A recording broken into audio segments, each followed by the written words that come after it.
Welcome back to another Reading and Correcting with me, Kindar, the Tiger Writes, and Ty, the Tiger Supervisor. These are where I read a chapter from one of my stories and correct it as I go. If you want to listen to these live, it's every Tuesday morning, 8 a.m. Eastern Time on Twitch and YouTube. And if you are looking to support me, that is on my Patreon. Today we are doing chapter 97 of Stepping Wild. The first creature to reach Tibs was feline in looks. Its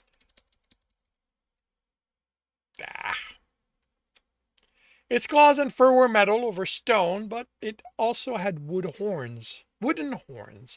He took them with his shield, but the force behind the impact pushed him back. His attempt at pulling earth essence from the ground failed. That was the dungeons, and it didn't let him take control. He was fully into daylight by the time he managed to shove it aside. A stone and crystal rabbit flew at him, and he caught it.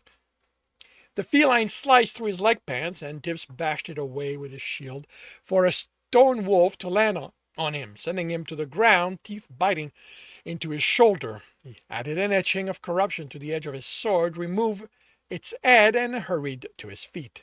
An impact from a wooden limb broke his focus with pain, and he was against the wall before he managed an etching to heal the broken bones. Well, that would be purity. A fire blast gave whatever that creature was something else to worry about, but a bear was already on him, normal claws into his flesh. A detonated air etching between them sent it and the previous creature flying back. Why didn't they crack you open? The dungeon asked. He got to his feet, keeping track of the creatures. Send them away and we can talk. There's a lot you don't know. I can help with that. Oh, you'll be all the help I need once I've drank you up. The wolf, fox, and three creatures were made of wood. Fortunately, they took up enough of the corridors, the others stayed back. He blocked the wolf. We don't have to fight. The fox nipped at his leg, then darted away under the tree's swing. He dodged that, but the wolf then had his teeth in his sword arm. He focused through the pain to form a fire etching, but it shattered from the smash into his back. Slash into his back. With a growl, he unleashed raw fire and burned his three attackers to ash, then absorbed the essence. That was mine! Tibs snorted, healing himself while watching for the next attack. I'm playing by the rules you set. The dungeon replaced those he killed with versions made mostly of stone, but gave them wooden claws and teeth. I can do worse. The deer changed as he watched, its body turning to stone, but the antlers remained wood. He looked at the ceiling. Just stop so we can talk. No. They charged, and he waited until they were in him? At him. Near him to set a quick air etching under him. Yeah, that's too many. Under his feet. And leaped above them. He landed at their back and cut limbs off as they turned to attack again. Those were still mostly made of elements he was immune to. Okay. Snorted dealing with next he played. The dungeon replaced those he killed. The deer changed. They charge and leap over all of them. All of them. He landed at their back, cut limbs off as they turned to attack again. Those were still mostly made of elements he was immune to, and he kept those crystal horns away. The dungeon seemed to lack the creativity to try something it hadn't seen working. The impact against his back hurt and sent him into the mass of creatures. They clawed, bit, and stumped. Most hooves and claws were harmless, but a few were crystals. He extended his shield and pulled his limb under. The bashing against it and the occasional clawed paw reaching under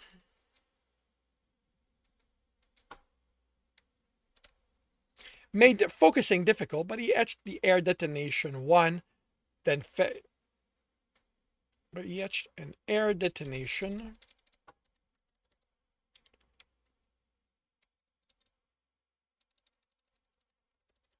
then fed it fire. It hurt, but got them off of him. He made an etching of purity,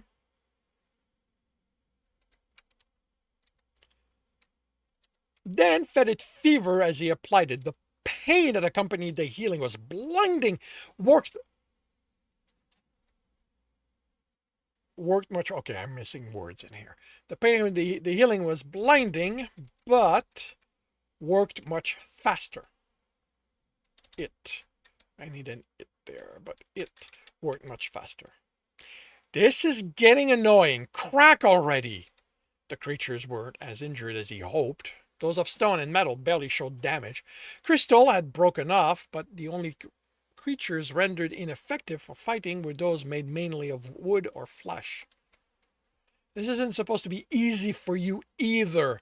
Runs are so the runner and dungeon will improve. You test us, we overcome, you learn to be better, smarter. Just don't you ever stop? I can help you, he repeated, trying not to let his exasperation sound.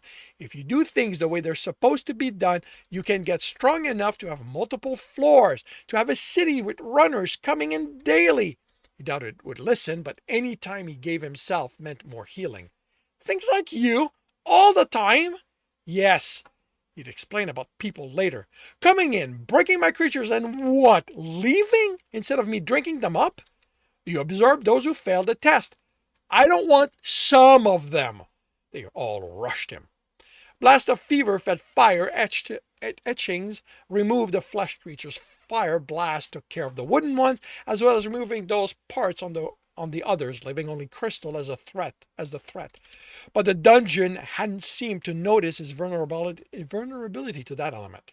Small air detonation etching fed with fire kept them from crowding him, although he suffered as well when he used them too close. But slowly, he was thinning his attackers. Maybe the dungeon was using up its reserve. More likely, it was planning something. Remaining alert for surprise became easier as the attacks were less frequent. Then he was the only one left, panting and hoping the dungeon had enough. You must think you're so great, it mocked. That didn't bode well. So many etchings he needed to work out. Fever was the element of the body, so he should be able to come up with one that revitalized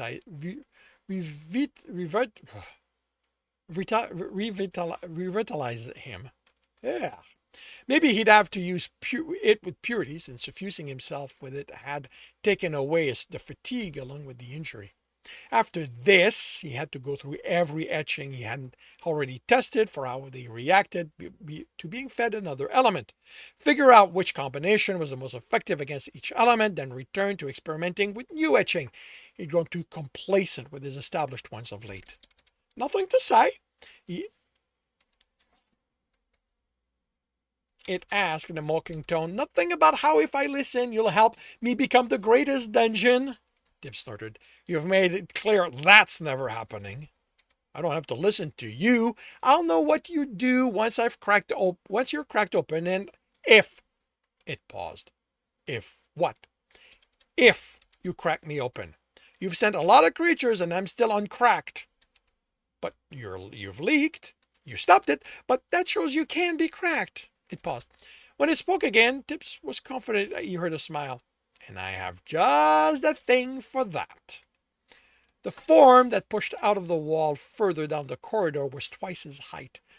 Tree-like and lanky in appearance, meant little with dungeon creatures. Stowe and Fearman had showed that. It was made mostly of crystal and was all edges and spikes. It reminded him of his ice sword back before he'd mastered keeping his anger out of forming them. He smiled. Anger meant sloppiness. He let it come to him, both so he could study its